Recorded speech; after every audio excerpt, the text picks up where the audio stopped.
প্রতিটা মুহূর্ত, প্রতিটা সময়, লাইলা ওয়া নাহারা, দিনে হোক রাত্রের গভীর অন্ধকারে হোক, সাইয়েদনা মুহাম্মদ সাল্লাল্লাহু আলাইহি ওয়াসাল্লাম প্রতিটা মুহূর্ত, প্রতিটা সময় তার উম্মতের জন্য অনুকরণীয়। সুতরাং মিলাদ করে, জন্মদিবস পালন করে আমরা আমাদের নবীজিকে বিদায় দিতে চাই না। সকল সময়ের জন্য তিনি আমাদের আদর্শ।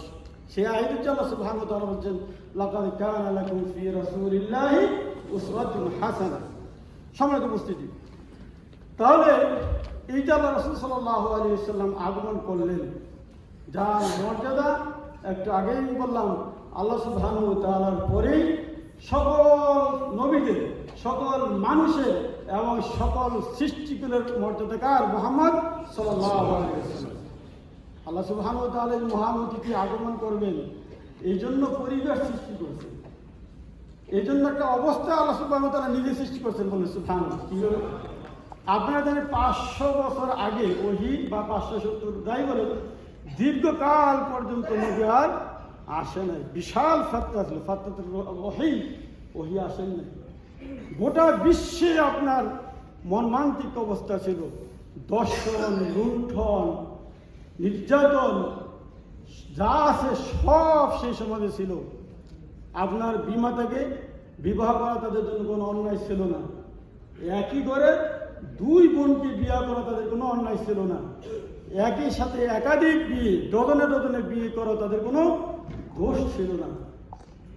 ওই অবস্থায় গোটা পৃথিবীর মানুষ এমন একজন অতিথির আগমনের অপেক্ষায় ছিল, যে অতিথি আসলে হয়তো তাদের এই দুরবস্থা দূর হবে। আল্লাহ সুবহানাহু ওয়া তাআলা কোরআনের আয়াতে এর মধ্যে ইয়া আহলাল কিতাব قد جاءكم رسولنا يبين لكم على فترة من الرسل أن تقولوا ما جاءنا من بشير ولا نذير فقد جاءكم بشير ونذير والله على كل شيء قدير। তোমাদের এই আহলে কিতাব, তোমাদের কাছে একজন রাসূল আছেন বিশাল ব্যবধানের পর, এবং তিনি তোমাদেরকে জান্নাতের সুসংবাদ দিবেন আর জাহান্নামের ভয় দেখাবেন। সুবহানাল্লাহ। তিনি হচ্ছেন মুহাম্মদ সাল্লাল্লাহু আলাইহি ওয়াসাল্লাম। অতিথি আগমনের পূর্বে যেমন আমরা গেট বানাই, সুসজ্জিত করি, আল্লাহ সুবহানাহু ওয়া তাআলা এই পৃথিবীটাকে, আল্লাহ রাসূলকে নূর, কদ জাআকুম নূর ওয়া কিতাবুম মুবিন, এক আয়াতে বলছেন মুহাম্মদ সাল্লাল্লাহু আলাইহি ওয়াসাল্লাম নূর, আলো, এই অন্ধকারকে আলোকিত করবেন সেই মুহাম্মদ সাল্লাল্লাহু আলাইহি ওয়াসাল্লাম। প্রিয় ভাইরা, সম্মানিত অতিথিবৃন্দ, আমরা সেই আলো নেওয়ার জন্যই, আমরা নিজের জীবনকে আলোকিত করার জন্যই, সমাজটাকে আলোকিত করার জন্যই আজকের আমাদের এই আলোচনা। আমরা যেন আমাদের আলোচনাকে শুনে ধরে রাখতে পারি, নিজকে আলোকিত করতে পারি আল্লাহ রাসূল সাল্লাল্লাহু আলাইহি ওয়াসাল্লামের জীবন থেকে। সম্মানিত উপস্থিতি, তাহলে এখন যে বিষয়টা আমাদের বুঝতে হবে সেটা হচ্ছে এই, আল্লাহ রাসূল সাল্লাল্লাহু আলাইহি ওয়াসাল্লাম সম্মান কিভাবে দিলেন? আল্লাহ নিজেই ঘোষণা করেছেন, তিনি হচ্ছেন সাইয়্যিদুল মুরসালিন। আল্লাহ বলেন সুবহানাল্লাহ, সাইয়্যিদুল মুরসালিন, সাইয়্যিদুল কাওনাইন। এবং প্রমাণ দেখাই দিলেন। আল্লাহ রাসূল সাল্লাল্লাহু আলাইহি ওয়াসাল্লাম যখন মেরাজে যান, আপনারা এই হাদিস শোনেন নাই যে তিনি বাইতুল মুকাদ্দাসে গেলেন। কখন গেলেন? সুবহানাল্লাযী আসরা বিআবদিহি লাইলাম মিনাল মাসজিদিল হারাম ইলাল মাসজিদিল আকসাল্লাযী বারাকনা হাওলাহু লিনুরিয়াহু মিন আয়াতিনা ইন্নাহু হুয়াস সামিউল বাসীর। আসরা বলা হয় রাত্রিকালীন সফর গিয়ে, সেদিন তিনি সফর করলেন এবং সেখানে গিয়ে 2 রাকাত নামাজ পড়লেন। ওই নামাজের ইমামতি কি করছেন? কথা বলেন, এই তো সকল জানার কথা। সকল নবীরা উপস্থিত ছিলেন। সেই 2 রাকাত নামাজের ইমামতি কি করলেন? মুহাম্মদ সাল্লাল্লাহু আলাইহি ওয়াসাল্লাম। আলোচনা অংশগ্রহণ করেন, তাহলে আপনারা বুঝছেন সেই নবীর ইমামতি কে করছেন? মুহাম্মদ সাল্লাল্লাহু আলাইহি ওয়াসাল্লাম। এই হাদিস দিয়ে গোটা পৃথিবীর উম্মাহ একমত, তিনি হচ্ছেন সাইয়্যিদুল মুরসালিন। প্রশ্ন হয়তো উঠবে, প্রশ্ন হয়তো করবেন, তাহলে আদম আলাইহিস সালাম থেকে শুরু করে ঈসা আলাইহিস সালাম পর্যন্ত সকল নবীরা মরে গেছিলেন, সেই সময় ছিলেন না, তাহলে ইমামতি কিভাবে হলো আর তারা নামাজই বা কিভাবে করলো? আর উত্তর হচ্ছে এই, ফকিদের বক্তব্য হচ্ছে এই যে আল্লাহ সুবহানাহু ওয়া তাআলা রূহের জগৎরা সেখানে সকল নবীদের উপস্থিত করাইছেন, আর মুহাম্মদ সাল্লাল্লাহু আলাইহি ওয়াসাল্লাম তাদের নেতৃত্বে তাদেরকে পিছনে রেখে তিনি মেহমুদদের তার নামাজ পড়তেন, বলেন সুবহানাল্লাহ। তাহলে আল্লাহ সুবহানাহু ওয়া তাআলা সকল কিছু পারেন। ইন্নাল্লাহা আলা কুল্লি শাইইন কাদির। সম্মানিত অতিথিবৃন্দ, আল্লাহ সুবহানাহু ওয়া তাআলা মুহাম্মদ সাল্লাল্লাহু আলাইহি ওয়াসাল্লামকে মর্যাদা দিলেন কিভাবে, এই যে মেরাজের কথা আমরা আলোচনা করতেছি, যে কোন কোন রিওয়ায়াতে আসছেন আল্লাহ রাসূল সাল্লাল্লাহু আলাইহি ওয়াসাল্লাম মা উম্মে হানির ঘরে ছিলেন, কোন কোন রিওয়ায়াতে আসছে তিনি হাজিমে ছিলেন। সেখান থেকে জিবরাইল আমিন তাকে নিয়ে গেলেন। কোত্থেকে নিয়ে গেলেন? আপনার এই কাবা থেকে মসজিদে আকসা পর্যন্ত। এটা কোরআন দিয়ে সাবিত। এটা যদি কেউ অস্বীকার করে সে মুসলমান থাকবে না? থাকবে না? মাফ দেন না কেন? থাকবে না। আর ওই মসজিদে আকসা থেকে একবার সিদরাতুল মুনতাহা পর্যন্ত আল্লাহ তাকে নিয়ে গেছেন, সেইটা হাদিসে মুতাওয়াতির দিয়ে প্রমাণিত।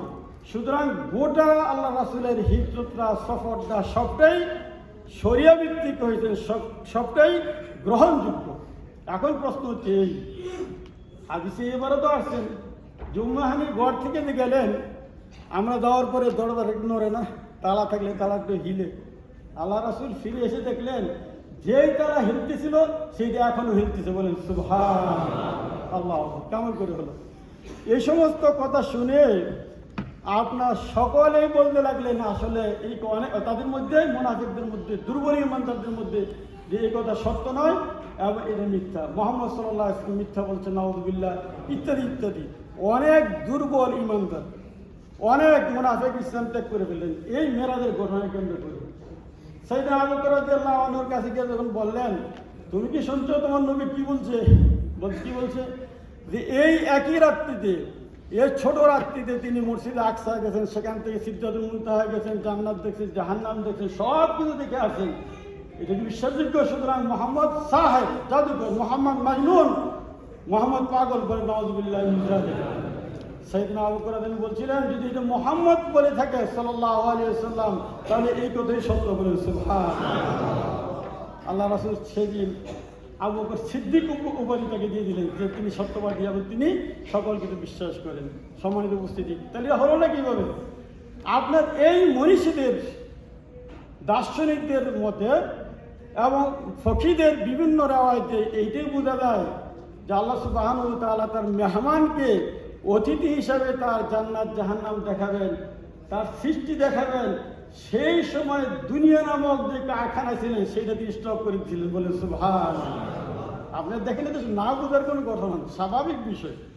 কোনো মন্ত্রী মিনিস্টার যখন কারখানায় ভিজিট করতে যায়, অফিস ভিজিট করতে যায়, তখন কারখানাগুলো বন্ধ রাখে না, উৎপাদন বন্ধ রাখে না, দেখার জন্য সে ভিজিট করবে, দেখবে, এরপরে কারখানার উৎপাদন চালু হয়।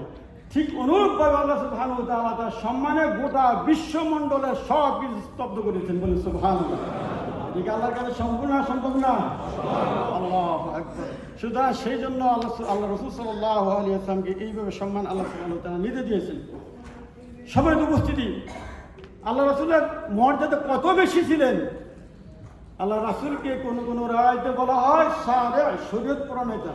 কিভাবে? আপনি তো আকিমুস সালাহ পড়ছেন, নামাজ কায়েম করো, পড়ছেন না? কোরআনে কোন আয়াতে আছে পাঁচ ওয়াক্ত নামাজ? পাইছেন আমরা কোথাও? পাইলে হাত তুলেন যে 5 ওয়াক্ত নামাজ কোরআনে পাইছি। এই 5 ওয়াক্ত নির্ধারণ কি করছেন? মুহাম্মদ সাল্লাল্লাহু আলাইহি ওয়াসাল্লাম। আরেকটু যদি আমরা বলি, ফজরের 2 রাকাত, যোহরের 4 রাকাত, আসরের 4 রাকাত, মাগরিবের 3 রাকাত, কোথাও কোরআনে আছে নাকি? নির্ধারণ কি করছেন? মুহাম্মদ সাল্লাল্লাহু আলাইহি ওয়াসাল্লাম। ঠিক অনুরূপভাবে যাকাত ফরজ, কত পার্সেন্ট দিবেন, এবং গরুতে কয়টা দিবেন, ছাগলে কয়টা দিবেন, ওটে কয়টা দিবেন, অর্থে কয়টা দিবেন, স্বর্ণে কি দিবেন, পুঙ্খানুপুঙ্খানুভাবে সাইয়েদনা মুহাম্মদ সাল্লাল্লাহু আলাইহি ওয়াসাল্লাম বর্ণনা করে দিয়ে গেছেন। এই জন্য তাকে বলা হয় সারে শরীয়ত প্রণেতা। আরেকটা হাদিস, যে হাদিসটা আমরা সকলেই জানি, সেটা হচ্ছে হজ যখন ফরজ হয়ে গেল, আল্লাহ রাসূল সাল্লাল্লাহু আলাইহি ওয়াসাল্লাম সাহাবীদেরকে একত্র করলেন, হজ্জের ফরজিয়ত তিনি বর্ণনা করতেছেন, আহকামুল হজ, হজ্জের আহকাম তিনি বর্ণনা করতে লাগলেন।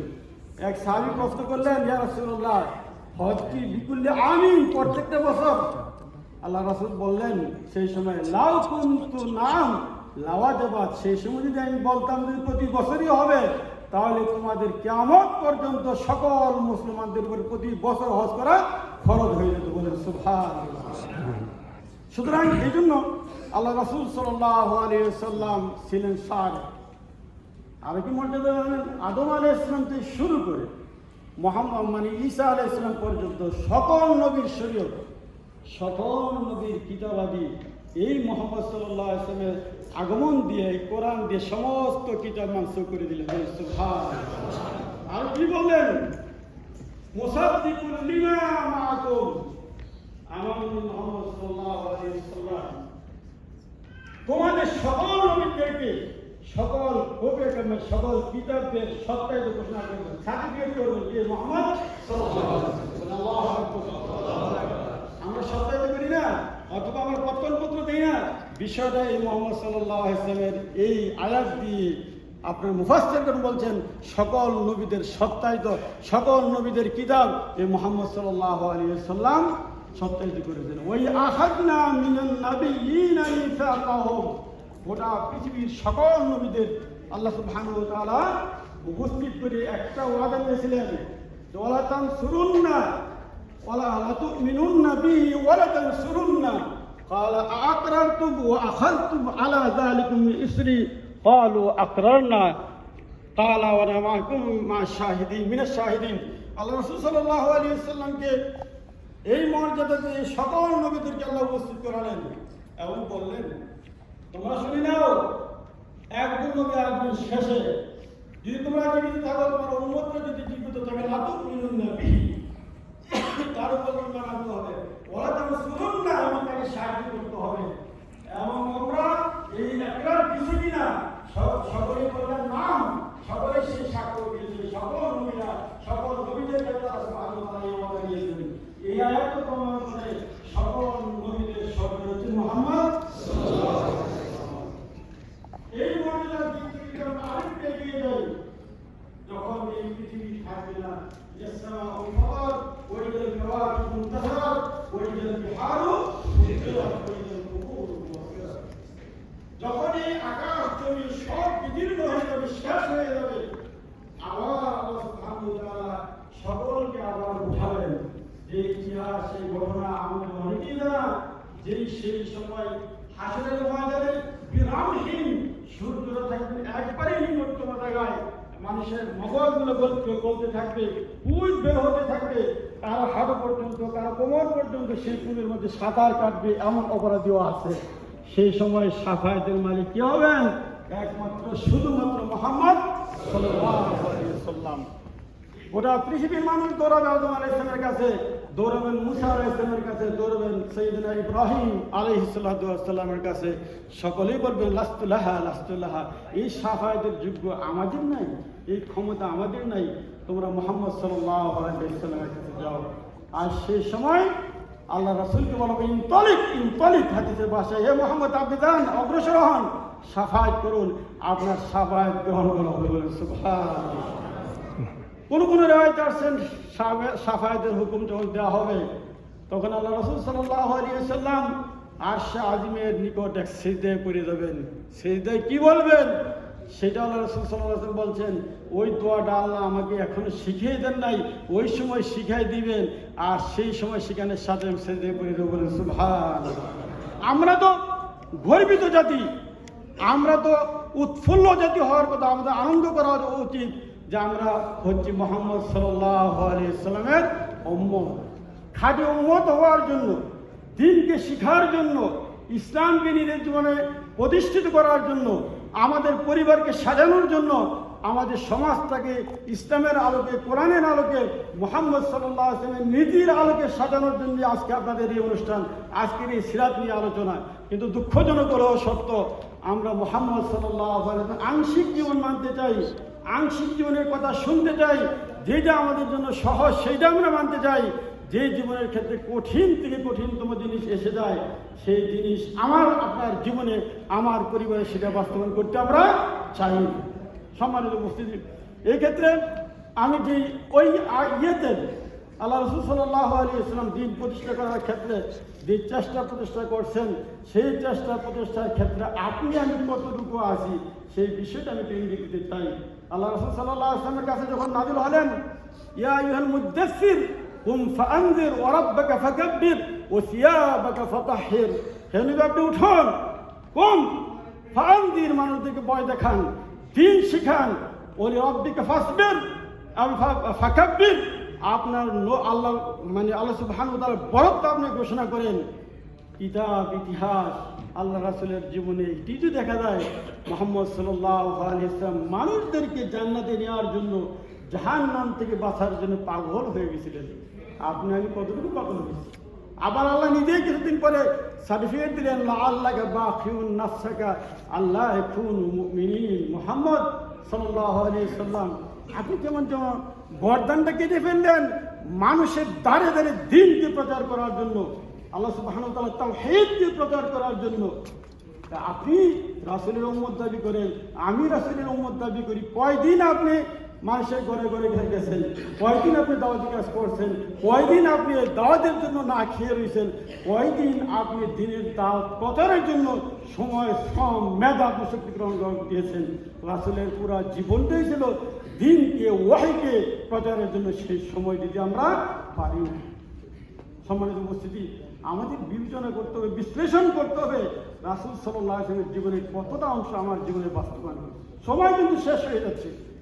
আপনি আমি দেখতেছি সেটি অনেক দূরে, আপনি দেখতেছেন হায়াত অনেক লম্বা, হিসাবের সময় অনেক দূরে। আল্লাহ নিজে বলছেন ইয়াউমা ইয়ারাউনাহু বাঈদা